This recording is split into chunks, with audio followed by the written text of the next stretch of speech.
사과, 서로 사랑하라 라는 말씀 요 공부하겠습니다. 요한복음 13장 1절부터 38절까지 13장 전부에 대한 내용인데 이번 문제 보시면 가룟유다와 관련된 내용이 아닌 것은 무엇입니까? 그랬을 때 3번이죠.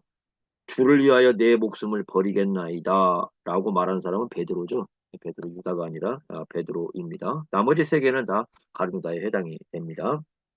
자, 3번 문제부터 한번 풀어보겠습니다. 예수님의 사랑은 어떤 사랑입니까? 그 13장 1절을 보면은 6월절 전에 예수께서 자기가 세상을 떠나 아버지께로 돌아가실 때가 이른 줄 아시고 세상에 있는 자기 사람들을 사랑하시되 끝까지 사랑하시니라 이렇게 말씀을 했습니다. 6월절이라고 한다면 이제 전통적으로는 목요일 일몰이면 오후 한 6시쯤 되는 건데 목요일 일몰부터 시작해서 이제 금요일 일몰까지를 보통 6월절 이렇게 부르는데 이제 그 전에 세상에 있는 자기 사람들을 사랑하시되 끝까지 사랑하시니라 이렇게 말씀을 합니다. 여기 쓰이고 있는 그 사랑이 아가페예요. 아가페. 아가페라는 것인데 그 아가페의 핵심 개념은 그 언약적 사랑입니다. 사실은 그 아가페 핵심 개념이 언약적 사랑이고 이제 구약에 가면 우리가 그 헤세드라는 많이 쓰는데 그 헤세드와 같은 말이라고 좀 이해를 하면 좋을 것 같아요. 그러니까 구약에 나와 있는 그 헤세드가 구체적으로 이렇게 구체적으로 그 우리 가운데 드러난 사건 그것이 이제 아가페 사랑이다. 이렇게 볼 수가 있습니다. 그래서 여기서 말씀하고 있는 것은 바로 그 아가페 사랑을 우리에게 말씀해 주시는데 이제 끝까지 사랑하신다 이렇게 말씀을 하고 있습니다. 끝까지 사랑한다. 헬라어로 이게 그 에이스 테로스라는 말인데요. 에이스 테로스 이렇게 쓰는 말인데 NIV 그 영어 성경에서 이걸 뭐라고 번역하냐면 충분히 넓게 또는 충분한 어떤 그런 충분하다, 충분한 사랑이다, 뭐 이런 식으로 이제 번역을 했어요. 그래서 원래 영어 그대로 번역하면 그냥 충분한 넓이 이렇게 충분한 넓이라고 이렇게 번역을 했어요. NIV에서는 그러니까 아주 충분한 사랑이다 이렇게 이제 번역을 하긴 했는데 그 끝까지라는 말을 이제 우리는 번역을 했거든요. 그런데 끝까지라는 개념은 뭐냐면 그 끝이 없는 게 끝까지죠. 끝까지는 끝이 없는 거죠. 만약에 끝이 있다면 끝까지가 아닙니다. 그 끝까지라는 건 끝이 없는 겁니다. 그렇다고 한다면 이 끝까지 사랑한다는 것은 사실은 이제 영원한 사랑을 표현한다 이렇게 볼 수가 있습니다. 그래서 구약에서 메시아가 오시면 계속해서 약속했던 게 뭐냐면 그 영원한 사랑이거든요. 영원한 사랑을 베푸실 그분이 오신다라는 것이 그리고 영원한 언약이라는 표현도 쓰고 있는데 그 영원한 언약을 맺을 그분이 오신다 이렇게 이제 구약에서 예언을 하고 있는데 그 예언의 말씀대로 예수님께서 자신이 바로 이제 구약에서 말씀하고 있는 그 영원한 언약, 영원한 사랑을 베푸실 그런 분이다라고 이렇게 예수님께서 자기 자신을 이제 밝혀주고 있는 내용인데, 근데 이제 여기서 우리가 중요한 건 뭐냐면 지금 6월절이 가까웠다고 하지 않습니까? 그러면 6월절 그러면 우리가 희생 죽음을 생각을 해야 됩니다. 그렇다면 십자가를 지금 앞에 두고 있다라는 거죠. 그렇다고 한다면 이 13장 1절은 십자가의 죽음을 함의하고 있습니다. 십자가의 죽음을. 그리고 여기 아주 중요한 표현이 나오는데 자기 사람들이라는 표현들이 나오고 자기 사람들. 그럼 이 자기 사람들이 누구냐 하는 겁니다. 이게 이제 우리가 당연히 하나님이 선택한 사람인 것은 생각할 수가 있어요. 이게 자기 사람이다. 그 말은 이제 하나님이 첫째로는 선택했다라는 의미가 있고, 두 번째는 요한복음 우리가 이제 앞에서 계속 이렇게 진행되어 왔던 내용에서 뭘 얘기했느냐면 아버지께서 주신 사람이라는 개념이에요. 요거 계속 나왔거든요. 아버지께서 주신 사람이다. 자, 요한복음 6장 그 37절 보면은 이렇게 말씀했습니다. 아버지께서 내게 주시는 자는 다 내게로 온다. 이렇게 말씀을 했거든요. 그리고 요한복음 6장 44절에 보면은 아버지께서 이끌지 아니하면 아무도 내게로 올 수 없다. 그러니까 아버지께서 이끄는 사람들만 예수님께 온다. 이렇게 말씀을 했어요. 그러니까 아버지께서 이끄는 사람을 예수님께서 이 자기의 사람 이렇게 표현을 쓰고 있고 요한복음 10장 29절에는 그들을 주신 내 아버지 이렇게 표현했거든요. 그러면 어떻게 그 예수님께서 자기 사람들을 예수님께로 끌어오느냐 하는 거잖아요. 아버지께서 주는 사람이 맞는데 그 아버지께서 이끄는 것도 맞는데 그럼 아버지께서 어떻게 그 예수님께로 이렇게 끌어서 와서 하나님께로 이끌어 가느냐 그랬을 때 우리가 요한복음 12장 32절에 보면은 땅에서 들리면 그 말을 쓰고 있거든요. 땅에서 들리면 이렇게 쓰고 있고 그 땅에서 들리면이 십자가의 죽음이다라고 요한복음 12장 33절에 이미 가르쳐 줬어요. 그러니까 어떤 사람들이냐면 바로 그 땅에서 들리면 내게로 이끌겠다라고 말씀을 했으니까 결국은 예수님의 십자가의 죽음을 믿는 사람들. 그러니까 예수님의 십자가의 죽음을 믿고 예수님의 십자가의 죽음을 의지하는 그 사람들을 이제 예수님께서 여기 말씀하고 있는 자기 사람들 이렇게 표현을 쓰고 있다고 볼 수가 있고 이 자기 사람들을 끝까지 사랑하시는데 여기에는 바로 뭐가 근거가 되어 있냐면 예수님의 십자가가 근거되어 있다. 그러니까 예수님의 십자가는 우리에 대한 영원한 예수 그리스도의 사랑을 나타내는 것이다 라고 우리가 이해할 수가 있습니다. 그래서 이 끝까지라는 그 개념 속에는 언약적 사랑, 구약에서 얘기했던 영원한 사랑, 언약적 사랑인데 그 영원한 사랑, 언약적 사랑은 예수님의 십자가로 말미암아 드러내는 것이고 그 십자가로 말미암아 자기 사람들을 예수님께로 끌어와 가지고 그런 사람들에게 영원한 구원의 은혜를 베풀어 주신다라는 그런 개념을 갖고 있는 게 이제 본문의 말씀이죠. 우리가 이제 이 말씀하고 중요한 게 요한일서 3장 16절이거든요. 요한일서 3장 16절 보면은 그가 우리를 위하여 목숨을 버리셨으니 이렇게 말씀합니다. 예수님의 십자가죠. 우리가 이로써 사랑을 안다라고 얘기를 합니다. 그러니까 하나님의 사랑, 그리스도의 사랑을 참으로 아는 사람은 어떤 사람이냐? 그랬을 때 이 십자가의 복음의 진리, 예수님의 십자가로 말미암아 우리를 사랑하시는 하나님의 복음의 진리를 아는 사람이야말로 진정으로 하나님의 사랑을 알고 예수님의 사랑을 아는 사람이다. 요한일서 3장 16절에 바로 이런 말씀을 하고 있습니다. 뭐 이번 주간에 다들 이제 고난 주간 아까 보내신다고 했는데 십자가의 가장 큰 의미 중에 하나가 뭐냐? 바로 하나님께서 우리를 하나님 나라로 이끌어 가는데 어떻게 이끌어 가느냐? 그랬을 때 이 십자가를 로 이끌어 가시 십자가로 말미암아 우리를 하나님께로 이끌어 가신다 하는 이 진리 그것이야말로 하나님의 영원한 사랑이고 하나님의 언약적 사랑이다 이렇게 말씀해 주고 있는데 이게 십자가의 아주 중요한 진리죠. 그래서 예수님의 십자가는 우리로 하여금 하나님의 백성으로 또 영생으로 이끄는 하나님의 어떤 사랑을 드러내는 것이고 예수님의 사랑을 드러내는 것이다. 그러니까 끝까지 사랑해 주시는 거죠. 끝까지 사랑해 주시고 영원히 사랑해 주시는 그 사랑으로 우리를 붙들어가는 게 바로 십자가다라고 이렇게 가르쳐 주고 있습니다. 이것이 이제 예수님의 십자가의 중요한 의미고 뒤로 계속 갈수록 예수님의 십자가에 주는 의미가 어떤 의미인가를 우리가 한번 생각해 보겠습니다. 먼저 4번 문제 보겠습니다. 4번 문제에 예수님께서 무엇을 아셨는가? 자, 요거 이제 우리가 아주 중요하게 생각을 해야 됩니다. 1절에 보시면 이렇게 말씀했습니다. 1절에 보시면 6월절 전에 예수께서 자기가 세상을 떠나 아버지께로 돌아가실 때가 이른 줄 아시고 요 말입니다. 그러니까 이 아신다는 말은 이 인식을 했다는 거죠. 어, 이제 세상을 떠난다는 것은 이제 지상에서의 마지막 시간이 되었다. 이제 그런 의미거든요. 그리고 나서 이제 아버지께로 돌아가실 때가 됐다라는 말을 쓰고 있는데 여기에는 이 세 가지가 다 함의가 됩니다. 어떻게 아버지께로 돌아가느냐?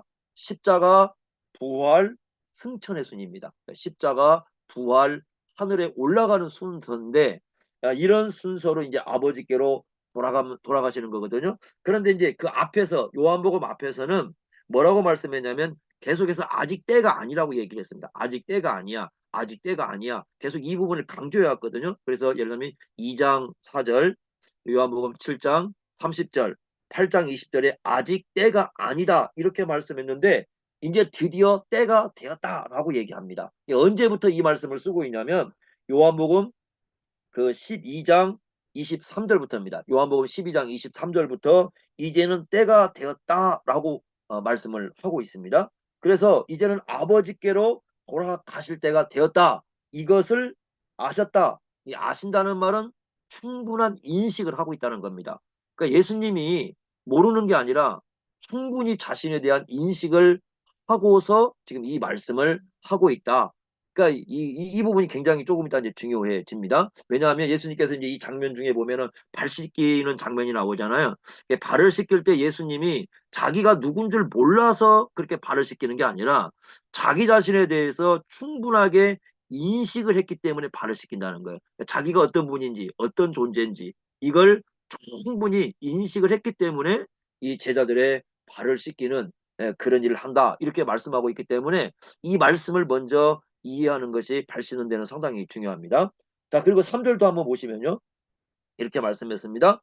저녁 먹는 중. 자, 저녁 먹는 중이니까 6월절 식사 시간이죠. 6월절 식사 시간인데, 이 식사는 이제 제자들과 지상에서 이제 마지막 식사가 될 것입니다. 그래서 식사 이제 도중에 예수님께서 두 가지를 행하는 거죠. 복음서에서는 한 가지입니다. 그 공간복음에서는. 그러나 요한복음을 보면 두 가지 한 거죠. 하나는 뭐냐면 주의 만찬을 제정하는 거고요. 또 하나는 뭐냐면 제자들의 발을 씻기는 그 사건입니다. 그래서 이제 마태, 마가, 누가에는 발을 씻기는 사건이 나오지 않거든요. 성만찬 제정, 즉 주의 만찬을 제정만 나오는데 요한복음에서 특별히 이제 그 발을 씻기시는 사건이 이때 있었다라는 것을 아주 중요하게 밝혀주고 있습니다. 그러면서 3절에 어떤 말씀을 하냐면 저녁 먹는 중 예수는 아버지께서 모든 것을 자기 손에 맡기셨다는 것과 또 자기가 하나님께로부터 오셨다가 하나님께로 돌아가신다는 것을 아시고 여기 또 인식했다는 아신다는 말을 또 쓰고 있습니다. 그러니까 1절에도 아신다는 말을 쓰고 있고 3절에도 아신다는 말을 쓰심으로 인해서 지금 예수님이 자기 자신에 대해서 인식하고 있다는 부분을 상당하게 지금 중요하게 다루고 있습니다. 그러면 아버지께서 모든 걸 자기 손에 맡기셨다라는 의미는 뭐냐? 이게 이제 그 부정과거 시제를 쓰고 있는 것인데 1차적으로 생각할 수 있는 것은 우리가 요한복음 5장 22절입니다. 그 요한복음 5장 22절을 보면은 특별히 이제 뭘 맡겼다고 말씀하냐면 심판하는 권세를 말씀했어요. 예수님이 하나님과 동등한 심판하는 권세를 가지셨다. 그러니까 이것을 아버지께서 예수님께 맡겼다라고 말씀을 했습니다. 이것도 이제 아주 중요한 부분이고 우리가 공간 복음에서는 마태복음 28장 18절에 보면은 하늘과 땅에 대한 모든 권세를 예수님께 맡겼다 이렇게 말씀을 하고 있거든요. 그렇다고 한다면 지금 모든 주권이 예수님께 있다라는 겁니다.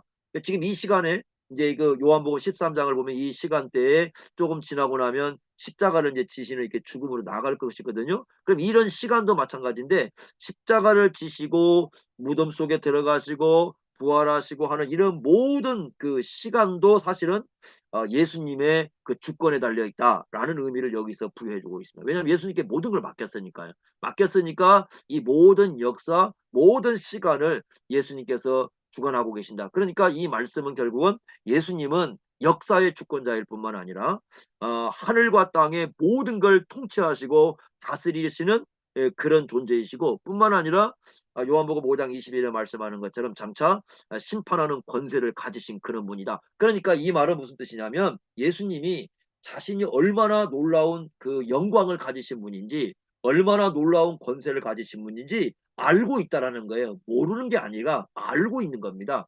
알면서도 발을 시킨 거예요. 그래서 이게 이제 뒤에 가면 어떤 얘기가 되냐면 결국 우리가 다른 사람의 발을 씻기는 어떤 섬김의 사역을 하잖아요. 근데 그것을 하기 위해서는 반드시 우리가 뭘 알아야 되느냐?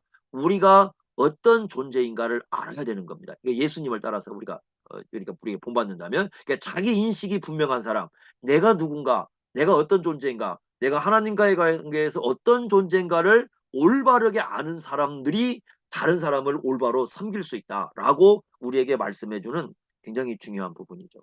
뿐만 아니라 자기가 하나님께로부터 오셨다가 하나님께로 돌아가신다고 말씀하거든요. 그러면 자 하나님께로부터 오셨다고 말씀합니다. 이 말이 무슨 말일까요? 예, 이렇게 그냥 얘기하면은 우리가 넘어갈 수 있어요. 근데 하나님께로도 오셨다는 말은 요한복음 1장 1절로 가야 됩니다. 요한복음 1절 1절에 보면은 예수님의 에서 말씀할 때 태초에 말씀이 계시니라 그러면서 이 말씀이 하나님과 함께 계셨다. 그리고 이분이 하나님이다 이렇게 말씀했잖아요. 이분이 여기 하나님과 함께 계시다가 오신 거죠. 그러니까 요한복음 1장 1절에 의하면 이분은 누구시냐? 하나님이시다 그랬으니까 하나님과 함께 계신 하나님이셨던 거죠. 예수님은 하나님과 함께 계셨던 하나님이시다. 영광스러운 분이셨는데 지상에 오셨어요. 그리고 나서 십자가를 지시고 이제 부활하시고 하늘로 다시 돌아가시는데 하나님께로 돌아가신다는 걸 아신다라고 말씀했습니다. 그러니까 하나님은 하나님께로 돌아간다는 것은 결국은 요한복음 1장 1절에 말씀하고 있는 하나님과 함께 계신 그 자리로 돌아가는 거죠. 그 자리는 영광의 자리입니다. 영광의 자리고 빌립보서 2장 6절에 말씀하고 있는 대로 예수님은 근본 하나님의 본체라고 했으니까 그 근본 하나님의 본체로 계시는 그 자리로 돌아가는 거죠. 그래서 이 말씀에 근거해 가지고 학자들은 요한복음 13장 1절부터 20장 31절까지를 뭐라고 부르냐면 영광의 책이라고 부릅니다. 영광의 책이라고 부르고 요한복음 13장 1절은 1절부터 이제 쭉 진행되는 것은 그 영광으로 돌아가는 시작 지점으로 보는 거죠. 왜냐하면 예수님께서 계속 아버지께로 간다고 그러잖아요. 아버지께로 간다는 것은 영광의 자리로 돌아간다는 거니까 이것을 13장부터 영광의 책이라고 부르고 그 영광의 그 자리로 돌아가는 첫 시작이다라고 이제 보게 되는 거죠. 그래서 예수님은 어떤 분이시냐?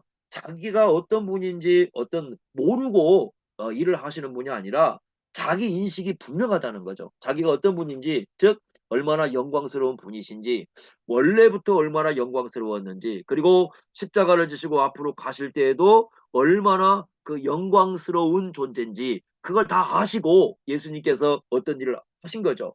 그러니까 분명한 인식을 가지고 자기 자신을 낮추시는 그런 행위를 했다는 겁니다. 그래서 이렇게 예수님이 말씀해 준 겁니다. 겸손이라는 것은 또 자기를 낮춘다는 것은 자기 자신에 대한 분명한 인식이 있는 사람들이 하는 것이다. 그러니까 비굴하지가 않은 거죠. 왜냐하면 자기가 어떤 존재인가를 알고 하는 것이지 모르고 하는 게 아니라는 거죠. 자기 자신이 어떤 존재인가를 모르고 하는 것은 그건 참된 겸손이 아니라는 겁니다. 그러니까 성경에서 얘기하는 진정한 겸손은 내가 어떤 존재인가를 알기 때문에 행하는 그런 행위라고 예수님께서는 우리에게 가르쳐 주고 있습니다. 우리가 그 요한복음 1장 12절 보시면 예수를 영접하는 사람들은 하나님의 자녀가 되는 권세를 주지 않았습니까? 이미 우리가 예수를 믿는다면 하나님의 자녀라는 그 권세를 가지고 있다. 그러면 대단한 영광스러운 그런 존재인 것이죠. 뿐만 아니라 이제 계속 앞에서 얘기했던 건 뭐냐면 우리가 예수를 믿게 되면 영원한 생명을 가진 존재라고 말씀하시잖아요. 그죠? 그러니까 영원한 생명을 가진 그런 하나님의 놀라운 선물을 받은 존재가 우리라는 거죠. 그리고 13장 1절에 뭐 얘기합니까? 예수님께서 사랑해 주시되 끝까지 사랑해 주시는 존재. 그러니까 세상은 뭐 우리에 대해서 어떻게 생각할지 모르겠지만 적어도 세상을 창조하신 분은 그리고 그 요한복음 1장 1절에 말씀한 것처럼 그 하나님과 함께 계신 그 하나님께서는 우리를 영원히 끝까지 우리를 사랑해 주시는 그런 분이시다. 그러니까 우리가 얼마나 놀라운 존재인가 이 인식이 분명해야 된다는 거죠. 우리가 얼마나 놀라운 신분인가, 이 하나님의 자녀라는 놀라운 신분을 가지고 있고, 그리고 우리가 영생이라는 그 하나님의 놀라운 은혜를 받은 사람이고, 뿐만 아니라 우리는 예수 그리스도로부터 그 영원한 사랑을 받는 그런 존재이고, 이것을 우리가 분명히 알고 있기 때문에, 그렇기 때문에 우리가 스스로를 낮춰서 어떤 겸손의 삶을 이 실천하는 삶을 살아갈 수 있다. 그러니까 거기에서 나오는 거죠. 자기 인식이 분명해야 진정한 겸손이 나오는 겁니다. 그러니까 이렇기 때문에 예수 믿는 사람들의 낮춤이라든가 섬김이라는 건 절대로 비굴하지가 않아요. 비굴하지가 않고 비천하지가 않다. 그리고 오히려 영광스럽다는 겁니다. 오히려 영광스러운 것이지 이 그리스도인의 섬김이라는 것은 비굴한 것이나 비천한 것은 아니다. 더군다나 이 그 섬김이라는 것은 예수 그리스도의 영광을 드러내는 것이고 예수님의 십자가로 말미암아 우리를 구속하신 그 사랑을 드러내는 것이 바로 섬김의 행위다. 이렇게 말씀을 하고 있습니다. 그래서 사랑이라는 것은 이런 인식의 바탕에서 우리가 하나 예수님이 우리에게 사랑을 베풀어 주시고 낮추고 섬길 때는 자기 자신이 어떤 존재인가를 분명히 인식하고 한 것처럼 우리 존재가 어떤 존재인가를 해서 올바로 알 때만이 바르게 인식할 때만이 이런 진정한 사랑을 실천할 수 있다라는 것을 이 요한복음 1장 13장 1절부터 3절까지 해서 우리에게 잘 가르쳐 주고 있습니다. 그래서 이 발을 씻기는 장면은 먼저 이걸 이해를 해야 됩니다. 그러니까 예수님께서 말씀하신 것처럼 이 왔다가 가는 얼마나 영광스러운 존재인가 자기 인식이 분명했다는 사실을 인식을 해야 이 발을 씻기는 장면에 대해서 올바르게 이해를 할 수가 있는 거죠. 그런 부분을 여기에서 우리에게 가르쳐 주고 있습니다. 자, 그럼 5번 문제 보겠습니다. 예수님께서 돌아가실 것을 아시고 어떤 행동을 하셨으며 그에 대한 베드로의 반응은 무엇인가? 라는 겁니다. 자, 이 부분은 이제 4절 한번 보시면 저녁 잡수시던 자리에서 일어나셨다고 말씀을 하고요. 그 다음에 겉옷을 벗으셨다고 말씀을 하고 수건을 가져다가 허리에 둘렀다 이렇게 얘기를 합니다. 제자들은 굉장히 좀 당황스러웠을 거예요. 아마 제자들 입장에서는 다른 사람 시키십시오. 그렇게 말해야 할 지금 아마 상황이었을 거예요. 예수님께서 갑자기 일어나서 막 겉옷벗고 수건 갖다 허리 줄으시고 이런 모습을 딱 보면 그러니까 당황하면서 아니 왜 예수님이 저러지? 이거 다른 사람이나 시켜야 할 일이지 왜 예수님이 저러고 있지? 아마 이제 그렇게 생각했을 거예요. 게다가 이제 5절을 보시면 이에 대야에 물을 떠서 예수님이 씻는 것만이 아니라 친히 물을 떠오셔요. 대야에 물을 떠오시고 그 다음에 제자들의 발을 씻어주시고 그리고 수건으로 발을 닦아주시는 거거든요. 그러니까 이게 제자들로서는 정말 그 감당하기 힘든 그런 일이죠. 그러니까 발을 씻기는 것은 우리가 그 1세기에 가면 노예가 행하는 일입니다. 그러니까 노예가 행하는 일인데 노예 중에서도 가장 천한 노예가 행하는 거죠. 사실 이 발을 씻기는 겁니다. 노예들이 하는 일이 참 많아요. 노예들이 거의 이제 집안일 다 감당하는데 그 중에 가장 노예 중에서도 천한 노예가 이 발을 씻겨주는 일을 하는 거거든요. 그 일을 지금 예수님께서 하고 있는 겁니다. 그 예수님께서 식사하는 자리에 노예가 없었다는 것은 이제 분명한 겁니다. 노예가 없었고. 근데 이제 우리가 좀 중요하게 봐야 될 건 뭐냐면 유대인들은요, 유대인들 그 종은 이 발을 종이라고 하지만 유대인들은 종으로 이렇게 갈 수가 있잖아요. 유대인 그 집안에. 그런데 유대인이 유대인에게는 이 발을 씻는 그 씻어주라는 요구를 하지 않는답니다. 그러니까 물을 떠다 이제 발을 씻을 수 있도록 물을 떠다 주기는 하는데 발을 씻어주는 어떤 그런 요구는 하지 않는답니다. 이게. 그러니까 그 발을 씻어주는 요구는 누구한테만 하냐면 이방인 종에게만 한답니다. 그러니까 유대인이 유대인을 발을 직접 씻어주고 그러지는 않아요. 그러니까 이제 그 고대에는 샌들을 신고 다녔기 때문에 발에 이제 흙먼지가 많으니까 어느 집안에 왔을 때 손님으로 왔을 때 이 발을 그 씻는 물을 주는 것은 기본 예의거든요. 그래서 이 유대인들이 이제 올 왔을 때 유대인 종이 이렇게 이제 물을 떠다 주기는 해요. 근데 이제 발을 씻어주는 것은 그 이방인 노예가 행한다. 그렇게 말씀을 하고 얘기를 이제 그 전 유대인 전승에 이제 그렇게 얘기를 하고 있습니다. 지금 이제 그런 상황을 우리가 조금 연두해 본다면 이 자리에 지금 이방인 노예는 아예 존재하지 않는 거죠. 그리고 아무도 지금 이제 예수님의 제자들 가운데 자원해 가지고 뭐 발을 씻어주는 일을 행하려고 하지도 지금 않고 있습니다. 어, 그리고 이상하게 재밌는 건 예수님이 지금 허리에서 그리고 대야에 물을 떠러 가는데 제자들 어느 누구도 움직이질 않아요. 왜 그렇겠습니까? 이상하죠? 왜냐면 지금 상황은 뭐냐면 만약에 예수님이 이렇게 대야에 물을 떠러 갔다 우리가 그러잖아요. 예수님이 분명히 대야를 갖고 물을 떠가지고 온다? 그러면 제자들이 일어나가지고 나가서 뭐 대야를 받든가 아니면 같이 좀 물을 어떻게 하든가 뭔 제스처를 취해야 되잖아요. 근데 어떤 제자들도 움직이지 않습니다. 가만히 있는 거예요. 누구도 발을 씻지 않아요. 왜 그럴까? 그랬을 때 지금까지요. 예수님의 제자들은 한 번도 해본 적이 없는 일이에요. 그러니까 예수님의 제자들은 어떤 다른 집에 종으로 사는 사람들이 아니었기 때문에 한 번도 다른 사람의 어떤 발을 씻기 위해서 물을 떠다 줘 본 적이 별로 없는 사람들. 이 손님이 왔을 때 했을지 모르겠지만 이 거의 하지 않은 사람들. 왜냐하면 집안에 가게 되면 대개 이제 그 아내들이 이 물을 떠다 주고 이렇게 하니까 본인들은 그거 하지 않거든요. 그러니까 이 사람들은 아예 그 물을 이 떠가지고 발을 씻어줄 물을 데워주고 요런 것들 심지어는 발을 이렇게 뭐 만약에 씻긴다 하면은 아예 해보지 않은 일입니다. 그러니까 습관 자체가 안 되어 있는 사람들이죠. 집안에서 들어가도 여인들이 하는 일처럼 이렇게 이제 볼 수밖에 없는 그런 일인데, 그러니까 왜 제자들이 이랬을까? 자기들이 안 해본 거거든요. 안 하고 있는 건데 지금 예수님이 하고 있는 거거든요. 그러니까 굉장히 당황스럽긴 하지만 스스로도 안 해봤기 때문에 못하는 거죠.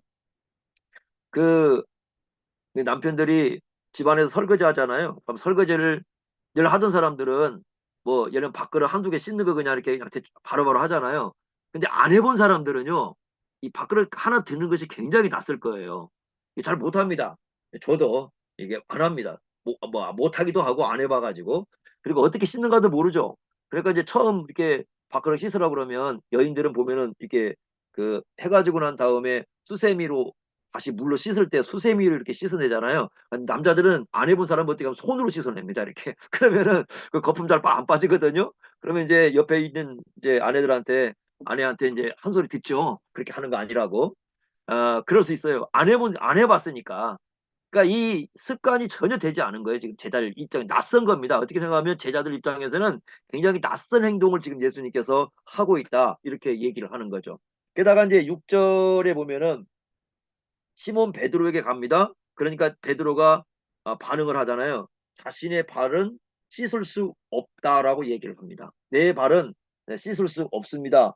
그러니까 지금 다른 제자들은요, 발을 씻는 동안에 아무 말도 하지 않았어요. 그러니까 베드로부터 씻은 게 아니에요. 이 내용을 보면은 그 5절에 보면은 닦기를 시작했으니까 다른 제자들을 씻어줬어요. 씻어주고 아마 중간에 이제 씻었는지 모르겠지만 시몬 베드로에게 오니까 다른 제자들은 발 씻어줘도 그냥 그대로 있었던 거예요. 그런데 베드로는 이제 이건 아닌데 하는 생각을 하는 거죠. 그래서 자기의 발을 씻을 수 없다라고 이제 아주 강력히 항의를 하는 거죠. 그래서 6절에 보면 이렇게 되어 있습니다. 주여, 주여. 이 주라는 말이 주여라는 말은 이제 퀴리에 그 말이죠. 퀴리에. 그러면서 주께서 이렇게 되어 있는데 원래 원문에는 주께서가 아니라 당신께서 그 말이죠. 주여, 당신께서 내 발을 씻어 주신다고요? 이제 그런 말이죠. 당신께서 내 말을 아니 당신이 주이신데 당신이 나의 주이신데 내 발을 지금 씻으려고 하십니까? 이거 그럴 수 없습니다. 라고 이제 지금 대답을 하는 거죠. 그리고 13절 가보면 이제 베드로의 생각 속에 아니 이분이 선생님인데 선생님이 어떻게 내 발을 씻어? 왜냐하면 그 주가 되는 사람이 발을 씻겨주고 선생이 되는 사람이 제자들의 발을 씻겨주는 것은 그 당시에 볼 수 없었던 상황인 거예요. 아주 굉장히 낯선 상황. 그러니까 종이 주인의 발을 씻어주고 제자가 선생의 발을 씻어주는 것은 흔히 볼 수 있었던 일이지만 주가 된 주인이 그 종의 발을 씻어주고 선생님이 그 제자들의 발을 씻어주는 것은 아예 볼 수 없는 상황이에요. 그 시대에는. 그런 게 존재하지 않은 거죠. 그러니까 이것은 낯선 겁니다. 아예 어릴 때부터 안 보아왔던 거, 보지도 않았던 얘기입니다. 그러니까 이게 이제 어느 순간에 이렇게 뭐 여기저기 일이 있었는데 그 중에 한 사건으로 행했던 그런 개념이 아니라 어떻게 생각하면 완전히 혁명이죠. 예수님 그 이 제자들 입장에서는 상당히 혁명적인 겁니다. 어, 어떤 경우도 볼 수 없는 상황이었으니까 그런 것이 아니었으니까. 그러니까 이 주인이 종의 발을 씻을 수 없고 선생이 제자의 발을 씻을 수 없고 이것은 그 당시에 존재하지 않는 거죠. 그랬는데 예수님은 주님이시면서 선생님이시면서 발을 씻는 거죠. 이게 베드로는 굉장히 당황스러운 거예요.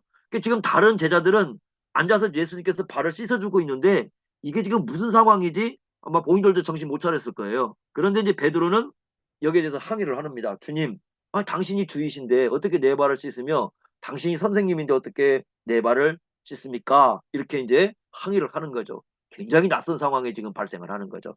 자, 그럴 때 7절에 보니까 예수님께서 뭐라고 하냐면 내가 하는 것을 내가 지금은 알지 못하나 이후에는 알 것이다. 지금 당장은 알지 못하지만 나중에는 알게 될 것이다. 이렇게 얘기합니다. 8절에 베드로가 뭐라고 하냐면 근데 내 발은 절대로 씻을 수 없습니다.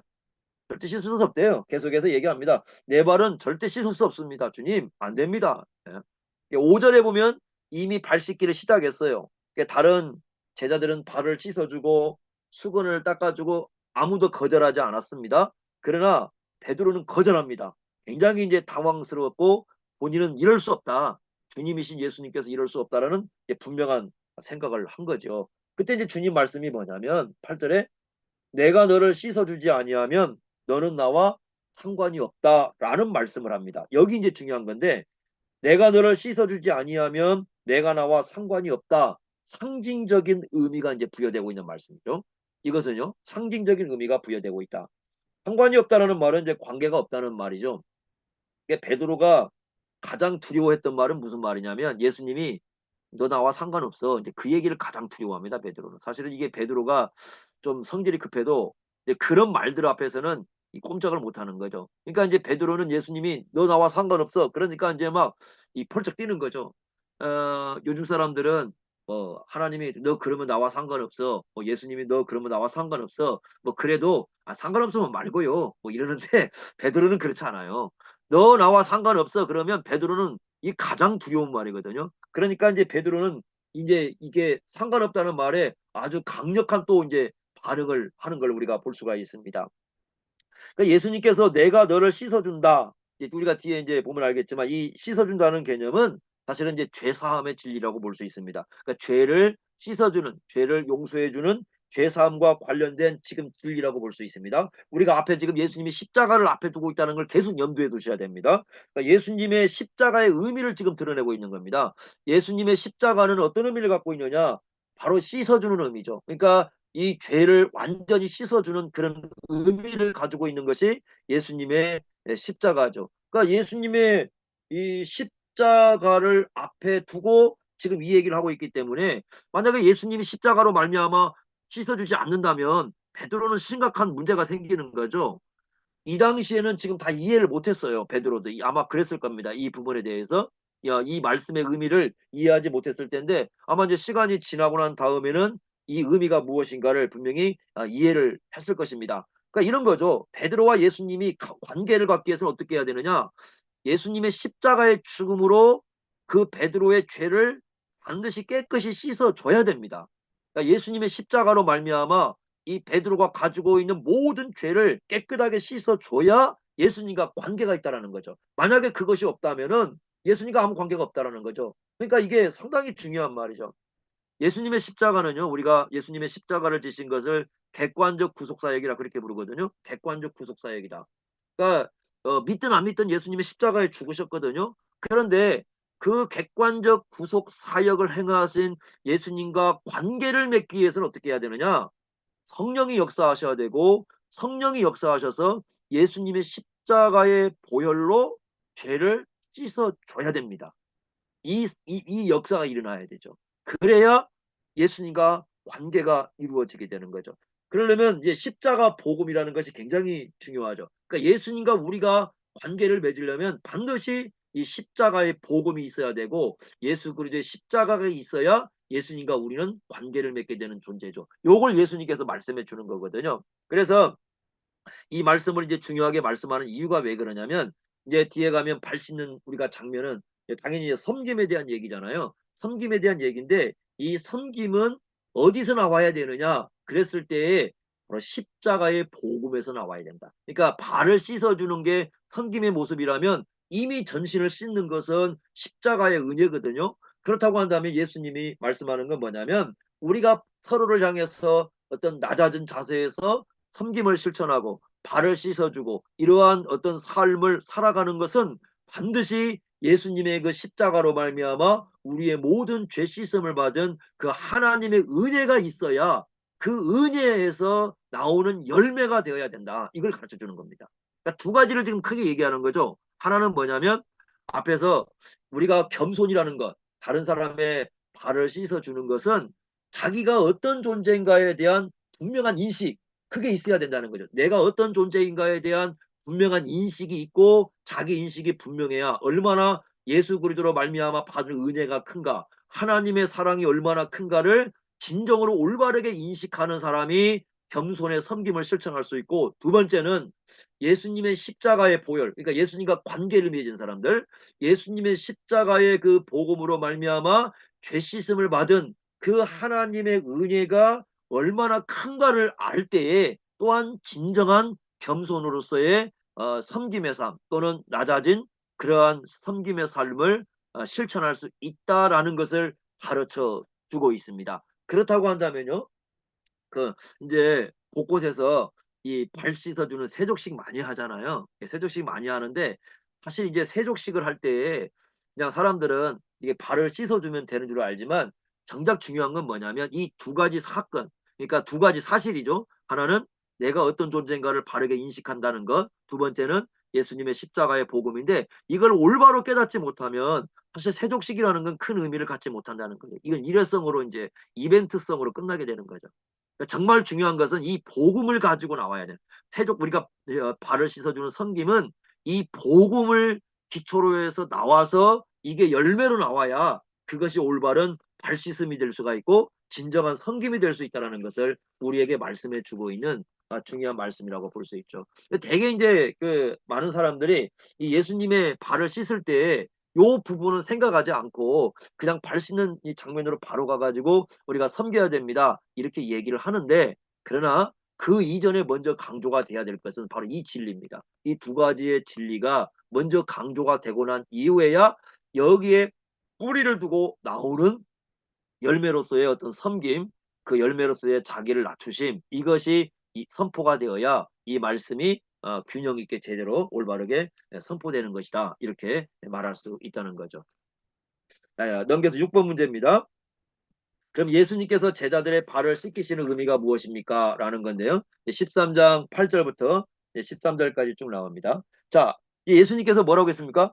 야, 내가 너를 씻지 않으면은 너 나와 아무 상관이 없다, 이렇게 얘기하니까 9절에 베드로가 뭐라고 하냐면, 주여, 그러면 발만이 아니라 손과 머리도 씻어 주십시오. 그러니까 목욕시켜 달라는 거죠. 손도 씻고 머리도 씻고 발까지 다 씻으면 목욕시키는 거지 않습니까? 목욕시켜 주십시오라고 얘기합니다. 어, 이 베드로는 자꾸요, 이게 가만히 보면은 자꾸 어떤 자기 생각을 갖고 있어요. 그래서 예수님이 뭔가를 하려고 하면 자기가 어떤 생각을 갖고 예수님의 이렇게 행동을 통제를 좀 자꾸 하려고 하는 경향성을 좀 가지고 있어요. 내용을 보면은. 근데 예수님은 이제 그렇게 하는 거 아니라고죠. 10절에 뭐라고 하냐면 이렇게 말씀합니다. 이미 목욕을 했다면 발만 씻으면 된다. 이미 목욕을 했다면 발만 씻으면 된다. 왜 그러냐면 10절에 온 몸이 깨끗하다라고 얘기를 합니다. 그러니까 그 당시에요, 원래 그 6월절 잔치에 참여를 하려면 이미 목욕을 끝내야 됩니다. 그러니까 이 사람들은 다 목욕을 하고 온 사람들이에요, 이미. 그러니까 이미 목욕을 하고 온 사람들인데, 아마 이제 거기에서 갖고 온 이 표현으로 이제 우리가 볼 수가 있지만, 어쨌든 온몸이 깨끗함에 대한 얘기를 합니다. 이미 목욕한 자는 온몸이 깨끗하다. 그 얘기는요, 결국은 이 죄 사함, 죄 용서함과 관련이 있습니다. 왜 그러냐면 10절에 바로 뭐라고 했냐면, 너희가 깨끗하지만 다는 아니라고 얘기하거든요. 한 사람은 아니라고 얘기합니다. 한 사람은 깨끗하지 않다. 그러면 가룟유다는 목욕하지 않았고 목욕했습니다. 목욕하고 왔죠. 당연히 가룟유다도 6월절 잔치에 참여하려면 목욕을 하고 왔겠죠. 그런데 지금 여기에서 가룟유다는 깨끗하지 않다, 그 얘기는 이 여기 이 몸을 전신을 깨끗하게 해야 된다는 것은 영적인 진리를 담고 있는 것이지, 단지 몸을 씻고 있는 그 얘기를 하는 것이 아니라는 것을 우리에게 보여주는 거죠. 그렇다고 한다면 이 진리는 죄사함, 즉 예수님의 십자가의 보혈로 말미암아 이 죄 씻어주고 죄 용서해주고 모든 죄를 깨끗하게 해주는 그런 사건과 연관이 있다는 겁니다. 그 요한복음 15장 3절에 보면 이렇게 말씀했습니다. 15장 3절에 너희는 내가 일러준 말로 이미 깨끗하여졌다라고 얘기합니다. 내가 너희에게 지금 일러준 말이 있는데, 그러니까 예수님이 하신 말씀이 있습니다. 그럼 제자들은 그 말씀을 받아들인 거죠. 그 말씀으로 말미암아 이미 깨끗해졌다라고 얘기하거든요. 같은 이제 맥락인데요. 그렇다면 예수님이 어떤 말씀을 했을까요? 이미 예수님께서 하신 말씀은 십자가의 진리죠. 십자가의 어떤 그 진리, 십자가의 도리를 계속해서 예수님이 지금 말씀해 오셨거든요. 그런 말씀을 받아들임으로써 깨끗해졌다는 거죠. 그러면 받았으니까 깨끗해지는 게 보다는 예수님의 특별히 그 십자가 사건이 있었다는 거죠. 그것이 전제해야 되는 거죠. 예수님의 십자가 사건으로 말미암아 깨끗해짐이 전제가 되었을 때에 예수님이 하신 말씀이 이들을 깨끗하게 해주는 그런 의미를 갖는 거죠. 그래서 지금 이 말씀 전체적인 의미가 뭐냐면 이미 깨끗해졌다라는 말씀은 예수님의 십자가로 말미암아 죄사함을 받은 것을 의미를 하고 있습니다. 그래서 그런 의도로 지금 여기서 하고 있습니다. 그런데 유다는 어떤 사람이냐? 깨끗하지 않다라고 말씀을 합니다. 야, 깨끗하지 않다 그 말은 아까 이제 그 말씀을 보면 예수님의 말씀을 믿지 않았다. 이제 그 말씀은 여러 가지 이제 함의가 되고는 있지만 여기서 중요한 건 참된 믿음을 갖고 있지 않다는 겁니다. 유다는. 그러니까 유다는 예수님을 따라다니긴 했지만 원래부터 참된 믿음이 그 안엔 존재하지 않았다. 그러면 그 믿음은 무엇이냐? 요한복음 다시 20장 31절로 가게 되지만 예수님이 하나님의 아들이시요 그리스도이심을 전혀 믿지를 않았다는 겁니다. 가룟 유다의 문제점은 바로 여기에 있어요. 가룟 유다는 예수님을 따라다니긴 했지만 예수님의 제자로 그룹에 들어가서 예수님과 함께 활동을 했지만 예수님이 하나님의 아들이신 것을 예수님이 그리스도이신 것을 믿지를 않았던 거죠. 그리고 예수님이 말씀하신 당연히 십자가의 진리도 믿지 않은 거죠. 그렇기 때문에 이 가룟 유다는 결국은 예수님이 씻어주지 않는 사람이죠. 다시 말해 이 그 죄사함의 은혜를 예수님으로 말미암아 누리지 못한 사람이다. 이렇게 우리가 볼 수 있습니다. 이 가룟 유다는 다른 거죠. 그래서 이 목욕이라는 개념은요, 바로 이 십자가로 말미암아 온전히 죄 씻음 받는 그런 사건임을 여기에서 우리에게 가르쳐 주고 있습니다. 자, 그 다음에 이제 발을 씻어준 후에 예수님께서 12절을 보시면 이제 다시 앉지요. 자, 첫 번째는 뭡니까? 여기 지금 문제가 우리가 이 씻어주는 의미에 대한 얘기를 하고 첫 번째는 일단 그 예수님이 씻어줬다라는 그 개념을 통해서 목욕이라는 것을 등장을 시켜가지고 예수님의 십자가로 말미암아 죄 사함을 받는 그 진리를 우리에게 가르쳐 주시고 두 번째는 이제 뭐냐면 실제로 이제 이그 섬김에 대한 얘기를 하는 겁니다. 십자가에 근거한 삶이 뭐냐? 십자가에 근거한 삶은 섬김의 삶이다라는 걸 우리에게 말씀해 주는 겁니다. 12절에 예수님께서 묻습니다. 겉옷을 입고 이제 내가 너희에게 행한 것을 아느냐? 내가 너희에게 지금 행한 이것이 어떤 의미인지를 아느냐? 이렇게 물어요. 이 질문에 대한 제자들의 답은 아무것도 없습니다. 그리고 13절에 말씀합니다. 너희가 나를 선생이라 또는 주라 이거 부르는 거 다 옳다고 예수님께서 말씀을 합니다. 6절에 베드로가 주여 그랬지 않습니까? 그러니까 예수님을 주여 이렇게 불렀는데 또 선생이라는 말은 굉장히 그 존경을 표하는 말이거든요. 그러니까 예수님을 주님으로 부르고 예수님을 존경을 표하면서 선생님이라고 부르는 거 그거 옳다, 올바르게 인식을 했다라고 얘기를 합니다. 베드로가 이걸 인식했기 때문에 그러니까 예수님이 주님인 걸 인식했고 선생님을 인식했기 때문에 예수님이 자기 발 씻어주는 것을 거부한 거죠. 왜냐하면 그죠? 예수님이 그 발사준 걸 거부한 것은 그 당시에 가장 비천한 사람들이 행하는 건데 그 비천한 사람들이 행하는 걸 예수님이 행하니까 이 베드로는 그것을 거부했던 것입니다. 그런데 예수님께서는 뭐라고 말씀하시냐? 내가 너희의 발을 씻어줬다고 해서 내가 너희의 주님이라는 사실이 변한 거 아니다. 내가 너희들의 발을 씻어줬다고 해서 내가 너희 선생이라는 것이 변한 것은 아니다. 그러니까 예수님께서 그들의 발을 씻어 준다고 해서 예수님의 신분이 이 변하는 건 아니라는 겁니다. 그러니까 비굴한 씻음이 아니라는 거죠. 비굴한 것이 아니다. 섬김이라는 것은 다른 사람의 발을 씻어준다는 것은 그 당시에 이제 생각을 했을 때 비천한 종이 하는 것처럼 하는 그 일을 행한다는 것은 결코 비천한 것이 아니다. 그런다고 해서 신분이 변하는 건 아니기 때문이라고 얘기합니다. 자, 우리가 예를 들면 다른 형제들의 발을 씻어줬다? 그런다고 해서 우리가 하나님의 자녀라는 그 신분이 변하는 거냐? 절대 변하지 않습니다. 그 신분은 그대로 우리가 가지고 있는 거죠. 그리고 14절에 이렇게 말씀합니다. 내가 주와 또는 선생이 되어서 너희 발을 씻었으니까 너희도 서로 이 발을 씻어주는 게 맞다. 그거 품이 떨어진 일이 아니다. 이렇게 말씀합니다. 너희도 서로 발을 씻어주는 게 옳다라는 말은 그 하나님께서 기뻐하는 거다. 이거 주님께서 인정하는 거다. 이제 그런 의미를 갖추고 있습니다. 그러니까 그 발을 씻어준다고 해서 우리가 하나님의 어떤 그 자녀로서의 그 하나님의 자녀로서의 그 놀라운 신분이 뭐 이렇게 그 품위가 떨어지거나 아니면 그 우리가 가지고 누리고 있는 하나님의 선물에 그 품위가 떨어지는 것도 아니라는 거죠. 그리고 15절에 뭐라고 말씀하냐면 이건 내가 너희들에게 본을 보여줬다. 이건 그러니까 우리가 할 수 있는 일이라는 거죠. 본이라는 것은 우리가 할 수 있는 일이에요. 앞에서 목욕을 하는 거 있지 않습니까? 그 목욕을 시켜주는 건 우리가 할 수 있는 일이 아니에요. 그건 예수님의 십자가만이 할 수 있는 일이기 때문에 우리가 할 수 있는 일은 아닙니다, 분명히. 그렇지만 이제 섬김으로서의 실천, 즉 예수님이 우리를 목욕시켜 줬으니까 십자가의 은혜로 말미암아 우리를 구원해 줬으니까 그 구원을 받은 사람답게 우리가 누군가의 발을 씻어주는 섬김을 실천하는 것은 이건 본이 되는 거예요. 본으로서 우리가 본받을 수 있는 것입니다. 이 부분은 굉장히 중요한 거죠. 그래서 예수님을 따르는 삶이 무엇인가 하는 걸 우리에게 얘기해 주고 있습니다. 그 누가복음 22장 그 27절을 보시면요. 예수님께서 이렇게 말씀했어요. 나는 섬기는 자로 너희 가운데 있다 이렇게 말씀.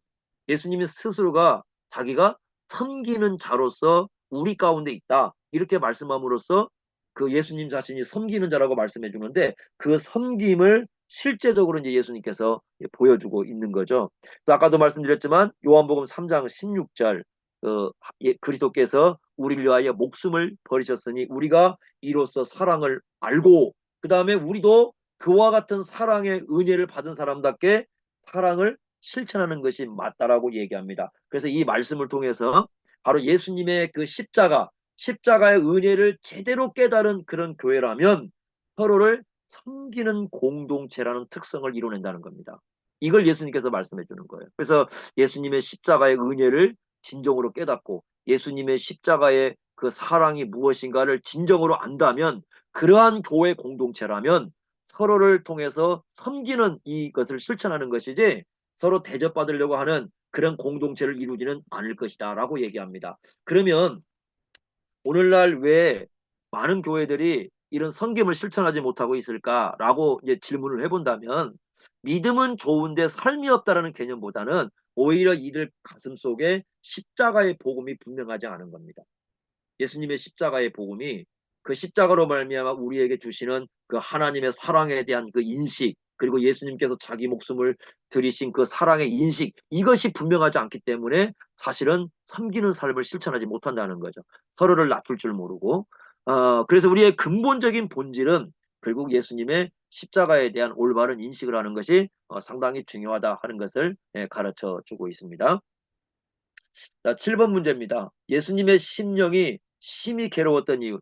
그러면서도 예수님의 심령이 굉장히 괴롭다고 얘기를 합니다. 어디에서 얘기하냐면 21절입니다. 21절.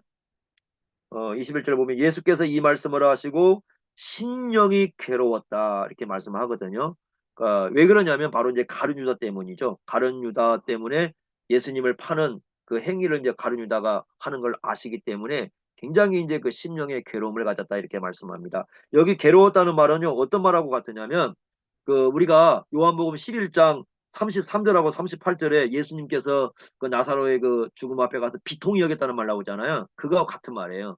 비통함을 이렇게 가졌다라는 말 같은 말입니다. 그래서 이 13장 21절하고 이제 그 앞에 이제 비통한 마음을 얘기하고 그 다음에 12장 27절에도 한번 나옵니다. 그 12장 27절에도 보시면 예수님이 내 마음이 괴롭다라고 하면서 이 고뇌하는 그 장면이 나오거든요. 그래서 이 괴로웠다는 말은 굉장히 그 강렬한 표현입니다.